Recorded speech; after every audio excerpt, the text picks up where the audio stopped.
I was a fisherman. I've always been a fisherman. Left school. Always wanted to be a fisherman. Had a boat that caught fire at sea, sunk at sea.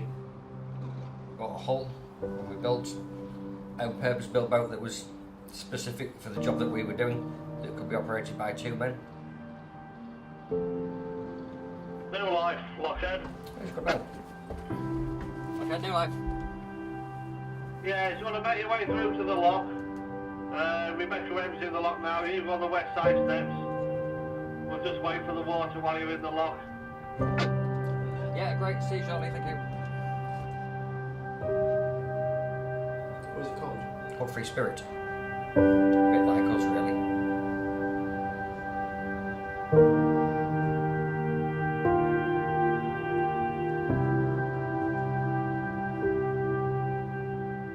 We'd known for a while that we was being followed. We got to the stage, you know, it was coming out of a house in the morning and there was people sat in cars watching us, and we was turning up at the boat and there was people watching us from a distance. And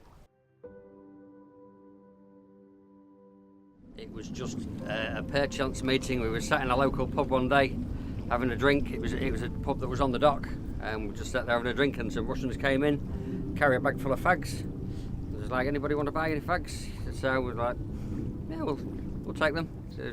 We used to deal small time with them anyway, and we just got talking and a few drinks, and I just happened to mention that we had a boat and we can come to sea and meet. Yeah, you have boat? Yes, we have boat. He said, okay, you come, Captain. So we went and met the captain and told him what we could do, and he's like, okay. And within 3 weeks, 2-3 weeks, he'd been back to Russia and loaded up with fish and fags, and we got our first phone call to go and meet them at sea and, you know, prove what we could do.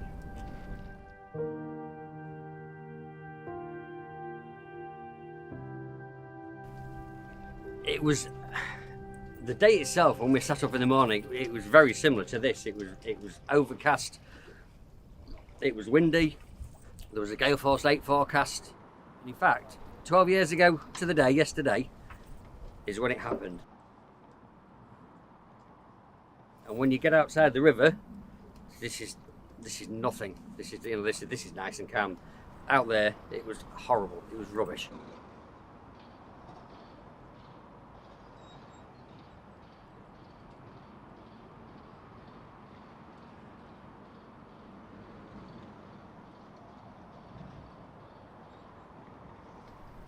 We were at sea, and we'd gone outside the 12-mile limit in international waters to meet the boat. And I made a couple of attempts to get alongside him, and eventually he turned his boat so that we got a lee, so we was sheltered from the weather, and we managed to get alongside him. And we'd just sling a rope on him, and then they'd be dropping the fags down to us, and me and my brother was like box after box after box. We used to get what we call fag rash, because it's sweating that much. All you could wear was a t-shirt, and as these boxes would come down, you catch them with your arms, lacerating all your arms. So we used to get fag rash because all our arms would be, it looked like you'd been self-harming by the end of the time you'd finished. So we took these 150 boxes. We just handed 90,000 quid up to them, 2 carrier bags, and we started to move away.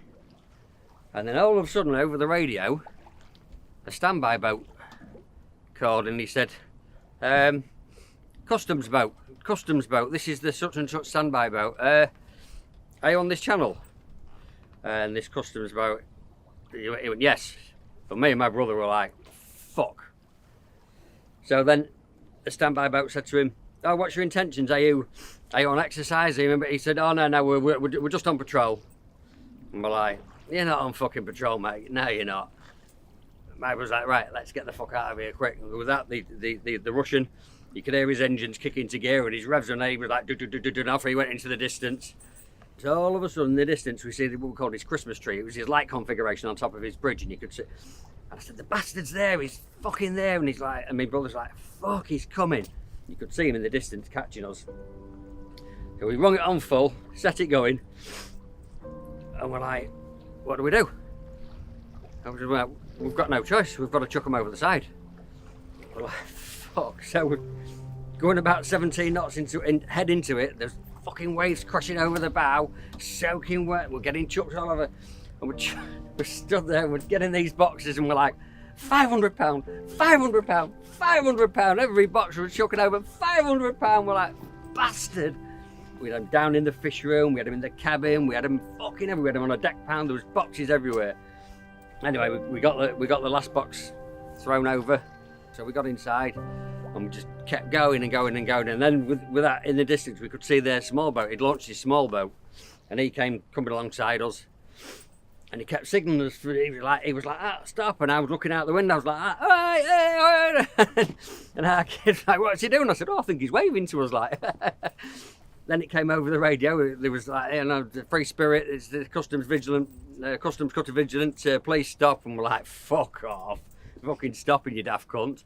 And we must have been going, I don't know, half an hour, something like that.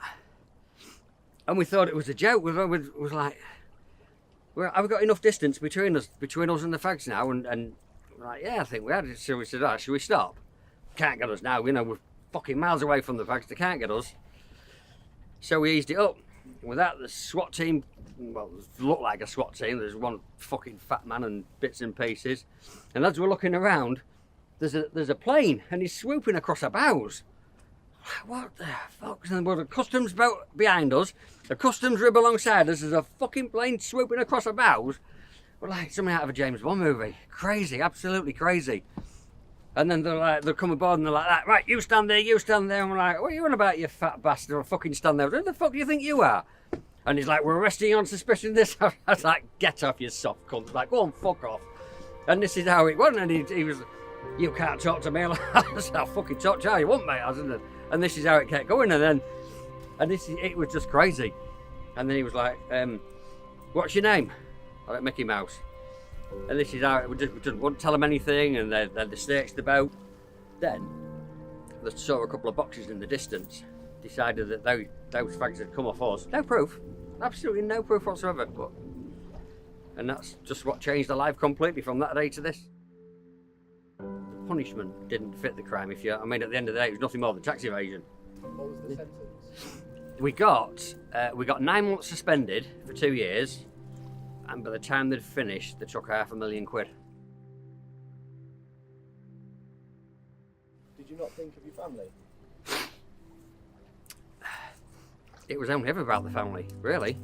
It was only ever. It was just a way of providing. Have I got a regret? Getting caught. Biggest regret ever. Getting caught.